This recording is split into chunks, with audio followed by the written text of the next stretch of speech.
Hello, this is Mike Swanson. I run the website WallStreetWindow.com, and the odds are that you're watching this video because you got an email from me telling you that it's up and for you to watch. Now, if you're not on my free email list, go below this video on YouTube and you will see a link to join it. It's completely free. And once you're on it, every single day before the opening bell, you'll get an email from me with my market analysis and the top headlines of the day I think that we both need to know about. Now, we're in a fascinating moment when it comes to the precious metals market. And we have already seen commodities across the board have a tremendous rally since their bottom and in the spring of 2020. And they had a great year last year. And then this year, the gains have accelerated. And now it's becoming headline news every single day about inflation, oil prices, gas prices.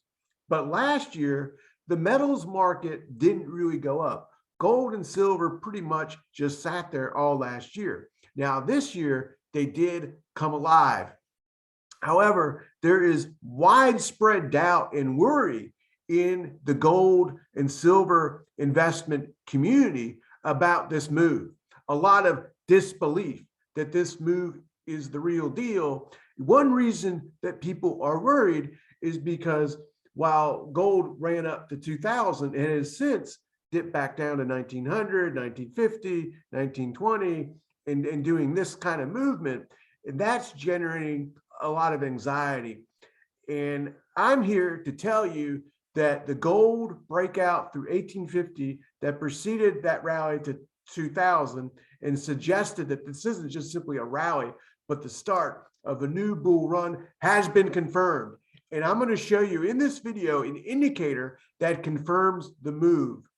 Let me load up my screen so we can get right into it. Now, first of all, let's step back and think about the psychological phase that the gold market is in. And you can find charts like this all over the internet. I just picked one out for you just to start the discussion here. But obviously, everybody knows when there's a key market top, there is tremendous euphoria, talk that the market can never go down. Everyone out there in the world that has the possibility of getting in gets in, and then there's no one left to get in, and you peak. And then you have a bear market, and you go through this cycle of increasing stress, fear, desperation, panic, capitulation, despondency, and all those people that bought in at the top, they're gone, and a whole new cycle begins. Well, silver and gold started bear markets in 2012. And gold, silver rolled over, the mining stocks rolled over, and they fell for many years. But they bottomed out in around, over the past several years, they bottomed out, went sideways. And this year they broke into a stage 2 bull market. However, the way this chart describes it is we're still in a depression phase. I don't think that's really true. I don't think gold and silver investors are depressed at all. I think what they have is hope, but with the hope, worry that, hey, is this for real? Because we have seen false rallies since 2012. And on the other hand, what happens at the start of a bull market is very few people are in it, and there's very little mass interest. Whereas at the top of a market peak, the masses are talking about it. You can go to cocktail parties and people want to talk about the market, like people were doing with crypto at, say, 2017 or last summer, or the ARK type stocks a year ago. That's what it's like at a top, where you go places and people are talking about it. But now you go places and no one's talking about buying mining stocks. If you have a Robinhood account, you can load it up, and you would see, if you do this, and I've done it and shown it in other videos, but if you do that, you will see that there are none, it's not almost, there are none, there are no silver or gold or mining stock positions in the top 100 most owned list. None. The masses are not in at all. To me, that's a reason to be bullish. I want to get in ahead of them. And I think it's going to be quite some time before they get in. So that means we got a lot of upside to go. Think about Bitcoin, right? Bitcoin appeared on the scene like 2014, 2013, something like that. But it wasn't for several years that it became, the talk of everywhere in 2017. So we got years to go. We're early in the gold and silver game in mining stocks. There are many small cap mining stocks that got market caps less than 10 or even $7 million. And in bull markets, they typically get to 25 million. And the big caps I believe, are just getting going too. So a lot of opportunity here, but can we confirm this? Can we confirm that the opportunity is not an illusion? I'm here in this video to say, yes, we can. And let me show you why I'm so confident of that. First, take a look at gold so you can visualize what I've been talking about. So gold last year was going sideways while oil and commodities had I would say a stealth rally because few people are interested in it. Again, early in the bull market, but they had a big rally. An ETF I own in my IRA did great. DBA, it's an agriculture ETF. It had a great year last year. And so you can look at the GCC, which is a more broad-based commodity tracking index, mimics the CRB index. You can see it went up last year too, but the price of gold was sideways. It actually was down from the start of 2021 to the end of 2021, but it was basing. It was a consolidation base, and it broke through that resistance by clearing the November high, clearing the May high. This year in the final weeks of January, early February, cleared and gold popped up above 2050, and now it's been going sideways. So this move reminds me very much of what I experienced when I first bought gold stocks in 2002. The price of gold and silver traded just like this chart you see right here. But how do we know that this is not a trap, as so many people are worried it is? Well, there is more than just this chart to look at to analyze the situation. Mining stocks are a powerful indication of what the price of gold is going to do. This is the GDX gold stock ETF, a basket of big cap mining stocks. I actually own this ETF in my retirement account. Now, what's important is the action in mining stocks tends to lead the action in gold. So in 2011, mining stocks peaked out almost a year before silver had that final run. And they did not confirm that final run in silver at all. They didn't go up, and silver went up for like 6 weeks. So when the metals go up as dramatically as they did then, and the stocks don't, the mining stocks don't, that's a warning sign. But the opposite is a bull sign. When the stocks act stronger than the metal, the move is confirmed. And that is what is exactly going on right now. And I can show you this with a simple ratio.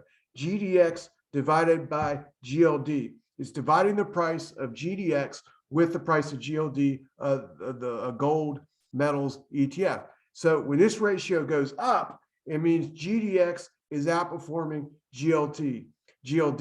And that is happening. That means the mining stocks are outperforming gold. It means the mining stocks are confirming the bull move in gold and telling us that gold and the mining stocks themselves are now buys on any pullback. It's not time to sell. It's time to hold and buy more on any pullback, or look for individual stocks in a good situation, in a good position, and accumulate and buy more of them. So that's where we are. I love what's going on. And look, it's not simply that this ratio is outperforming gold. The mining stocks, just as important, are outperforming the stock market itself. A huge indication of powerful relative strength. And to beat the S&P 500, which is what every hedge fund manager, every trader worth their salt wants to do that, you've got to be in the sectors and in the stocks and in asset classes beating the market. To beat the market, you got to be in what's beating the market. GDX is doing it. Commodities is doing it.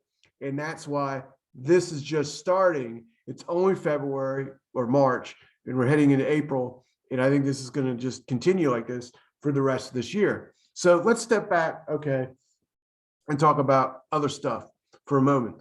So in the video I did last Sunday, I talked about this trend line in the S&P 500, and I was suggesting that we could break out to the upside, and that would give the bulls the upper hand for a period of time that I cannot predict. And the breakout happened, they got the upper hand. I cannot tell you though if it's going to last for days or weeks or even a couple months. I'm hopeful that it will last at least a couple weeks, but I have to evaluate that situation every single week. Right now, I don't see any signs that this move is over. That's good. But if you've been following me, you know I'm not just somebody that cheerleads stocks. I'm not Kathy Wood. In fact, I was saying up until last Sunday that this is a bear market. It's going to go lower. Avoid it. Don't get involved. And I was saying last year, starting around June, here's reasons why this market is topping out and is going to roll over. Basically, I was pointing out that the internals of the market were in sharp decline. More stocks are going down than up, which is always a precursor to a bear market. Now here we decline S&P about 14%, and now we're having this rally. I still think it's likely a temporary rally in a bear market, but it is a rally indeed. All that said, I personally have no interest in trading the rally. I'm not long the rally. I'm not doing anything but watching it for now. But I just want to point out that's the stock market situation. The more important than the stock market situation, though, is this. This is the yield on the 10-year Treasury bond, and it went up again last week. It's quite remarkable. We started the year at 1.5% yield on the 10-year bond, and now we're tapping right on 2.5%. And this is happening not just because the Fed said they're going to raise interest rates. In fact, the yields went up before the first rate hike even happened. As you see, the yields bottomed on this chart in August. They actually bottomed in 2020. But these yields are going up because we hit a secular low in yields in 2020. And now we've got inflation way higher than interest rates. So these yields are going up because of inflationary factors, not simply because, oh, the Fed's out there and they said they want to raise rates. These yields move the Fed, and the Fed will follow. So this is happening in the markets. It's going to end up being the more critical, important factor than the S&P 500 gyrations. And it's a bearish factor for the stock market at some point, but not now. Stock market bulls are ignoring it, and they will ignore it for as long as the rally lasts. However, this is an additional reason to be bullish on gold. And that's what's really important. That's the simplest way to profit from this trend, and the underlying fundamental reason why gold in the ratio chart is confirming the gold rally. So when yields go up, bonds go down in value. For example, the TLT ETF is falling, and it even fell last week, even though the stock market went up. The corporate bond ETF, LQD, is falling, and it is falling even with the market rally. Now, I was hoping on Friday that maybe we could get the bulls to bounce this a little bit, but they haven't even been able to do that yet. And at some point, well, this is causing bond investors who buy bonds as safe havens, as the safety portion of their portfolio, to lose money while inflation is increasing. They must respond to that situation, and the quicker they respond, the better they can be better positioned. Most people don't respond till it's burning a hole in their pocket and hurting them, but some respond early. And what's going on is money is shifting out of the global bond market into gold and silver. That's the true underpinning of gold and silver. Gold and silver, when people think about mega gold and silver bull markets, they really think about the 1970s. Well, what was the 1970s? A time of high inflation like right now, and a time in which yields went up and bonds fell in value well, right like now. We are going through a lot of similarities in the financial markets to what happened in the 1970s. So we got the blueprint for what the markets are going to do or where the best opportunities are to make money: gold, silver, commodities, and sectors that can benefit from inflation. That's the key, not suffer from inflation. Anything can go up next week, but I'm speaking in terms of years. And to me, the best investments are ones that line up on a short-term time frame for a good entry point, but have the power to go up on a sustainable basis for several years, not just a couple of days or a couple hours or a couple of weeks. I leave that to other people. I want the sustainable moves where I can also collect dividends and build wealth that way too. So that's what I'm all about. And talk more, in future videos, and we'll share this situation together, and all this unfolds through time. So if you're new, if you like what I'm doing, please hit like. Then I'll know, hey, people like this topic, and I'll talk more about this topic. And it also tells YouTube, look, people like this, and they'll share it with others.